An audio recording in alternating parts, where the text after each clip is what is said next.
Hello, knowledge seekers. In this episode of 20-Minute Books, we delve into the intricacies of nurturing intimacy in long-term relationships with love worth making by esteemed author and psychotherapist Dr. Snyder.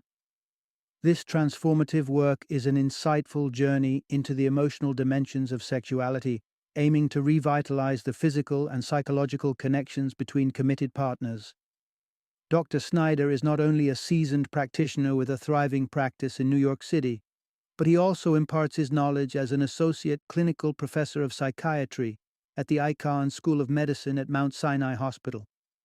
His expertise has been recognized by the Society for Sex Therapy and Research, where he has contributed as chairman of the Consumer Book Award Committee.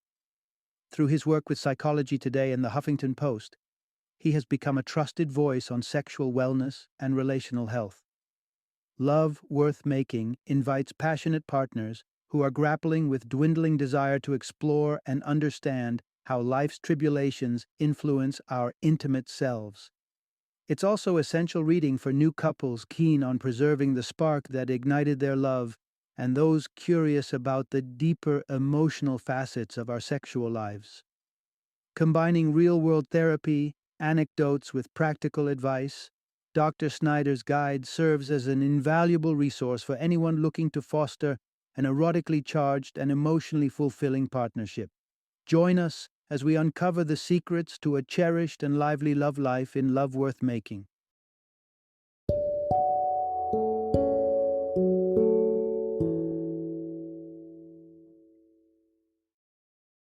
Will Love Worth Making? How to have ridiculously great sex in a long-lasting relationship. Introduction. Unveiling the secret to a fulfilling erotic life with your partner. In a world where erotica is as common as the air we breathe, one might wonder if it's truly possible to maintain a fiery sexual connection within the confines of a committed relationship. With the advent of the internet, the secrets of physical pleasure seem to be at our fingertips, yet for many, bedroom fulfillment remains a distant dream. The truth is, amidst an abundance of sex toys and tantalizing techniques, there lies a profound simplicity essential for fostering a deeply satisfying erotic bond with your partner. It's not about the flash and flare of exotic positions or the mechanical prowess offered by the latest gadget. Rather, it's the emotional intimacy and the connection that truly ignite the flames of desire and keep them burning. In this exploration, you'll discover how to nourish your sexual self in harmony with your partner's emotional needs, ensuring that each encounter is not just good, but extraordinary. You will tread through the nuances of maintaining sexual energy through simmering, understand the dance between generosity and necessary selfishness in lovemaking, and why standing firm in your desires and boundaries is a vital ingredient to a love life that lasts. Let's unlock the door to enduring erotic contentment, where the satisfaction extends far beyond the silk sheets and softly dimmed lights, deep into the heart of what makes two souls sing together in the most intimate ways. Part 1. The Quest for Arousal, Nurturing Your Sexual Self Beyond Friction and Fantasy. When it comes to the pursuit of sexual pleasure, there are ideas floating around that boil down intimacy to mere physical interaction coupled with whimsical daydreams. However, those who've walked the maze of trying to rekindle passion know there's a crucial element missing from this equation, the kind of arousal that touches the soul. Achieving this transcendent state involves more than just action. It requires a deep dive into the psyche. Encountering true arousal is synonymous with a magical transformation of the mind. It kidnaps our attention, leading us to lose track of everything but the present moment. Next, it invites us to shed our complex, social facades and return to a more instinctual state of being. And finally, it elevates us, allowing us to see and be seen in our most authentic forms. This is where the so-called rules of the heart come into play. They aren't strict guidelines, rather they are pathways to an environment where arousal can blossom. The essence of these rules lies in understanding and nurturing your sexual self. Far from the common notion of base lust, This is a realm where feelings of joy and wonder preside. The sexual self speaks in clear terms, primarily in the language of yes and no. Grasping at straws to change a no into a yes is a recipe for disappointing encounters. Consider the story of Carmen, whose sexual experiences with her husband Scott were marred by her inner turmoil. It wasn't a lack of attraction that was the issue. A simple kiss could set her circuits ablaze. However, transitioning to the bedroom triggered a mental blockade, and her arousal dissipated amidst fears of inadequacy. The crucial aspect many overlook is personal accountability for arousal. The author's advice to Carmen focused on self-empowerment. First, by relieving Scott from the burden of inducing her orgasm, freeing her from the anxiety of potential disappointment, and second, by embracing the spontaneity of desire, which might mean staying on the couch where the spark first ignited. Carmen's journey revealed that their so-called couch sessions were indeed more erotic, though her distress lingered. She admitted to achieving orgasm in what she believed was the wrong way. With water in the bathtub, an act she felt reflected inadequacy. It was this false belief that had seized control over her self-image. Here lies the lesson. For the sexual self to truly flourish, acceptance is paramount. After the author helped Carmen embrace this, the walls she had built came tumbling down. Mastery over her own body soon followed, leading to a climax that was authentic and shared lovingly in Scott's embrace. It was through self-acceptance and allowing individual arousal to unfold in its own way that Carmen finally reached the pinnacle of intimate connection. Part 2. Embracing your sexual self means letting go of performance and pressure. The journey into the landscape of intimacy reveals yet another guiding principle. The sexual self remains perpetually innocent, similar to a child. Untouched by the complexities of adulthood, it cannot disguise its truths or engage in pretense. Accepting this aspect of our nature illuminates the often conflicted terrain of our sexual challenges. Consider an issue that commonly presents itself in the realm of couples therapy. Imagine a husband, puzzled and disheartened by his inability to deliver pleasure to his wife. Despite his diligent efforts, he's met with criticism rather than satisfaction.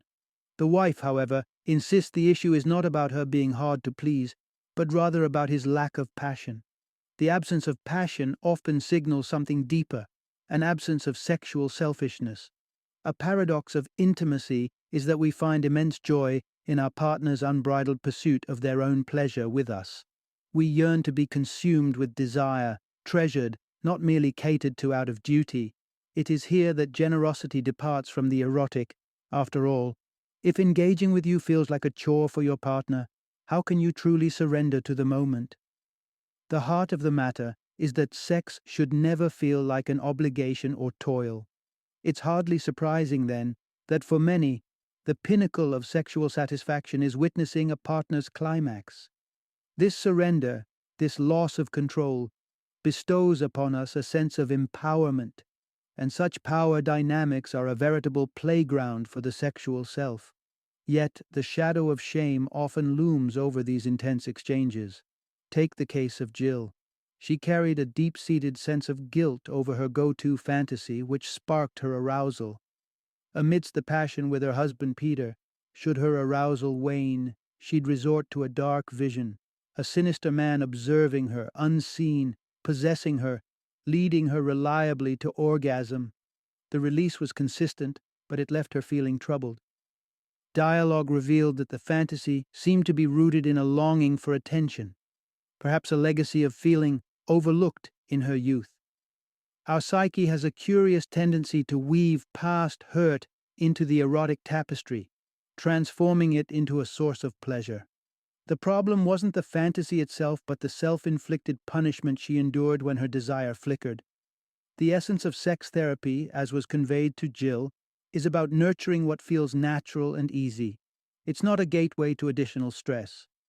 So, rather than struggling with her arousal or the inner turmoil caused by her fantasy, the author suggested she exercise compassion towards her sexual self. The outcome? Jill and Peter shared a sexual encounter that flowed effortlessly, one that didn't resemble labor in the least. When her arousal waned, she didn't force it. Instead, Peter's satisfaction led the way. Afterward, she found her own release. Her fantasy still played a role, but understanding its roots allowed her to engage with it without judgment or distress.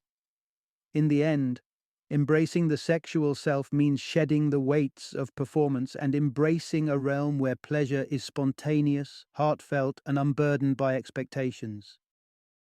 Part 3. The Dance of Desire, Understanding Women's Need to Feel Chaste. In the intricate ballet of desire, certain patterns often emerge, shaping the sexual dynamics between men and women, especially in heterosexual relationships. Though individual desires vary widely, a common thread the author has noticed is that many women desire to feel an active sense of being wanted, of being pursued. Rob and Melissa's marriage provides a glimpse into this phenomenon. Initially, Rob's frequent advances left no doubt in Melissa's mind of her desirability. However, as time passed and Rob's initiations dwindled, Melissa's sense of being desired faded, leaving her questioning his attraction to her. Another rule of the heart makes its entrance here. The notion that to feel desired, women often prefer to be pursued. Rob was puzzled by this. Why, he argued, was it not equally viable for Melissa to initiate their intimate moments? The essence lies in a fundamental craving. Women need to feel chaste to truly feel desired. To help Rob understand, the author turned to an unexpected example: the courtship rituals of rats. Yes, rats. Describing how a female rat entices the male with a playful game of pursuit before finally allowing him to catch her. This parallel suddenly made sense to Rob. The chase wasn't about fairness. It was about conveying depth of interest, and it was something Melissa needed to feel wanted. This quandary resonates throughout countless marriages.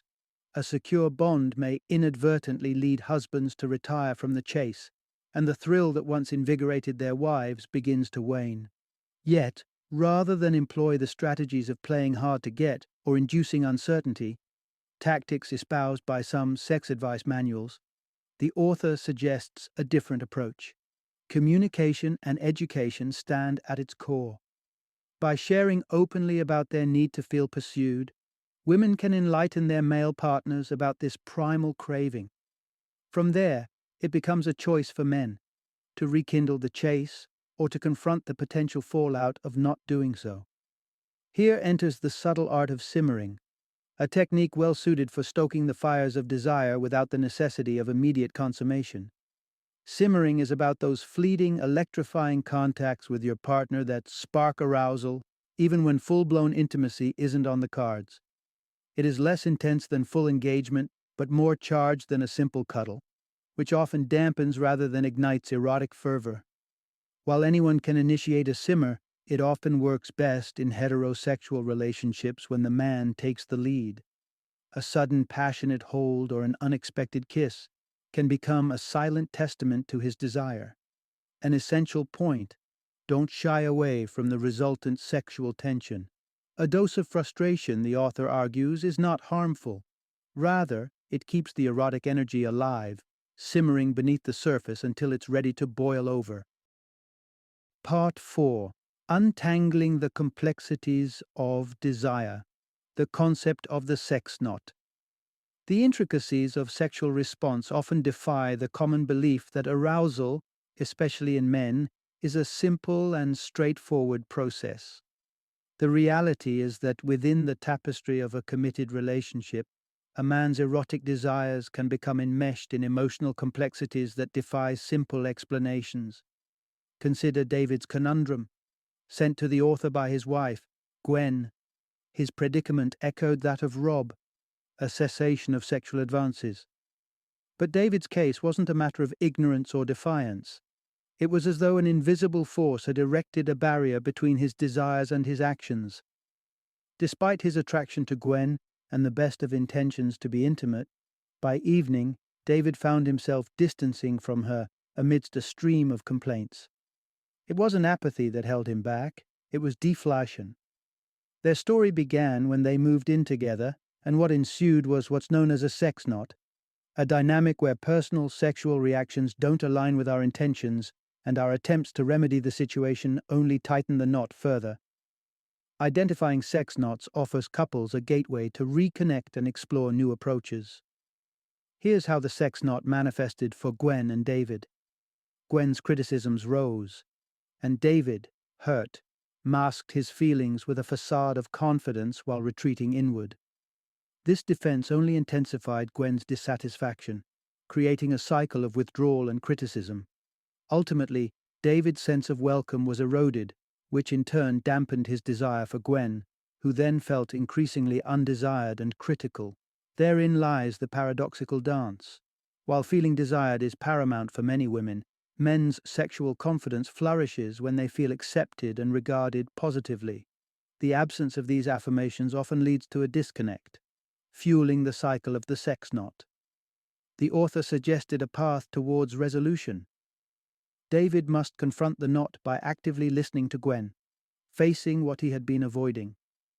To thaw the impasse, genuine engagement was needed, not physical withdrawal. David's willingness to listen marked a turning point for them. Communication bridges rebuilt, Gwen no longer fixated on David's faults. The mutual resentment began to dissipate. But the question of their stalled, intimate life loomed. Why was David still not initiating sex? This mystery remained to be unraveled as we probe deeper into the emotional landscape where the personal and the erotic intertwine. Part 5. Navigating the ebb and flow of change in relationships with resilience. The evolution of Gwen and David's relationship reached a new chapter when Gwen decided to meet with the author solo. She reflected on their early days, how David's enthusiasm had once made her feel cherished, but over time, his passionate attention faded to indifference. Gwen proposed an explanation that might account for the change in David's behavior, the possibility of attention deficit hyperactivity disorder, commonly known as ADHD. Those with ADHD often struggle to maintain focus unless intensely captivated by the subject at hand. After running through a checklist of ADHD traits with David, the diagnosis seemed to fit. As David embarked on his treatment, his mood lifted and his interest in rekindling the bond with Gwen intensified. However, a twist emerged. With David's newfound positivity, Gwen now appeared withdrawn and despairing. Change within a partnership, positive or negative, can often disorient the other partner, whether it's too much, too little, or simply the unknown. Within this volatility lies a pivotal lesson. When each partner asserts their individuality, they can better navigate the unsettling tides of change in their relationship. In a joint session with the author, Gwen recognized the positive impact of David's treatment, but also voiced a lingering dissatisfaction. Despite his improvements, David wasn't manifesting the affection she needed in everyday aspects of life, leaving her feeling more like a caretaker than a partner. But signs of progress were visible. Both Gwen and David were beginning to advocate for their own needs openly. During their conversation about intimacy, David mentioned feeling rushed during foreplay, while Gwen admitted her haste was driven by the fear of losing his attention. David's assurance of his commitment and desire to appreciate Gwen fully presented an opportunity for growth. Nevertheless, Gwen hesitated, wary of past disappointments. It was here that the author observed David's successful differentiation, the ability to maintain a healthy self-concept and manage discord without seeking constant validation from Gwen. Perhaps now it was Gwen's turn to embark on this journey of self-discovery. Encouraging Gwen to embrace her fears rather than flee, the author proposed that she examine her trepidation and its outcomes. In accepting this challenge, Gwen traversed a significant transformation. She recognized that disappointment, though palpable, was not catastrophic. And in this revelation, Gwen understood that shared adversity could be a catalyst for joint joy, provided that both partners maintain their stance and persist through the intricacies of their evolving love. Part 6. Rediscovering Passion by Believing in the Love You Deserve. Years ago, Serena and Joe visited the author to resolve some minor conflicts early in their relationship. Now, as a long-married lesbian couple navigating the quiet after their children had flown the nest, they found themselves at a crossroads once more. This time, Serena's desire for intimacy had evaporated. Joe described Serena's reticence as a continuation of her historically passive-aggressive approach to their sex life, expressing frustration with instances such as Serena's indifference following planned romantic getaways. In the realm of sex therapy, these are the immediate causes: disruptions in a couple's erotic life that appear to call for simple correction. Yet beneath these apparent causes often lay remote ones, deeply ingrained issues tracing back to past experiences and shaping present behaviors. For Serena and Joe, unearthing and healing this underlying cause was necessary. Erotic feelings are reignited when partners not only offer, but also feel worthy of receiving each other's love. Remote causes are generally rooted in past narratives, unprocessed childhood dramas unwittingly replayed in adult relationships. Serena's coldness toward Joe's affection wasn't just an emotional reflex, it was an echo of her early life's neglect, a reenactment designed to convince Joe of her own undesirability. Joe faced a similar emotional history, mirroring the chilliness experienced with her mother. The revelation? Both women had not fully embraced the fact that they were deserving of being cherished. To confront this, the author proposed a mindfulness exercise called sensate focus. It entailed mutual nudity, with guided touching that carried no expectation of arousal. It was an invitation for Serena and Joe to simply feel, or not feel, according to their true responses. By chance, Serena became the receiver and Joe the giver. As Joe's hands explored Serena's body, starting at her feet, Serena encountered an unexpected resurgence of profound sadness. Through Joe's tender gestures, Serena journeyed through her sorrow, buoyed by the understanding that Joe was her emotional anchor. Meanwhile, Joe found herself modestly stirred, yet eased into a state of contentment. Serena sensed Joe's fatigue, but Joe reassured her softly to stay present in the emotion. The intimacy of her name spoken by Joe amplified Serena's awareness of being deeply cared for. In this metaphorical lake of sorrow, Serena envisioned solace, rolling in grassy meadows with her partner. This vision, shared with Joe, eventually blossomed into mutual arousal and a deeply connected encounter. Such intimacy echoes the truth that fulfilling sex within a partnership is founded on attentive presence to the erotic present, free of judgment. This is achieved by nurturing your sexual self with the same dedication you would offer a child, with patience, kindness, and unreserved acceptance. By affirming their worthiness of love, Serena and Joe rekindled the flame of desire that had once seemed extinguished. Final summary. In the intimate dance of love and desire, understanding the nuances of your sexual self is the foundation for a rich and fulfilling sexual relationship. The crux of a thriving erotic life lies not in the mechanics of physicality, but in the emotional interplay between partners. If you feel your sexual desires rebelling against your will, realize that coercion is never the answer. Instead, cultivating an atmosphere of self-acceptance allows your sexuality to flourish naturally. Responsibility for arousal is personal. It is shaped by the emotional landscape you create with your partner, not dictated purely by their actions or your reactions. Remember, intimacy is not meant to be laborious. Passion can be stifled when focus is placed too heavily on pleasing your partner at the expense of your own pleasure. Genuine, electrifying connections are born out of a mutual embrace of pleasure, where each partner is equally invested in their own enjoyment as they are in their partner's. It's also crucial to recognize that even the smoothest paths may encounter obstacles. When faced with moments of sadness or discord, resist the urge to withdraw or become anxious. Instead, allow yourselves space to truly perceive and process these emotions. From such a place of tranquility and self-assurance, each partner can stand firm and engage with each other authentically. Ultimately, The secret to continually refreshing the wellspring of desire within a partnership resides in mutual understanding, open-hearted communication, and a sincere willingness to revel in the joy of each other's erotic company. The culmination of these principles forms the bedrock upon which long-lasting and mutually satisfying erotic relationships are built.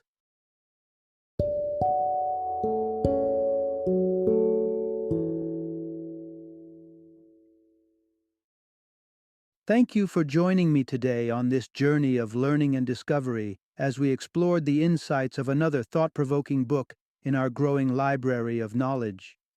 If you've enjoyed our time together, please take a moment to follow our podcast, give us a 5-star rating, and share 20-minute books with other knowledge seekers. Your support truly means a lot. Don't forget to join me again in the next episode, where we will delve into another enriching book. Until then, happy reading and happy listening.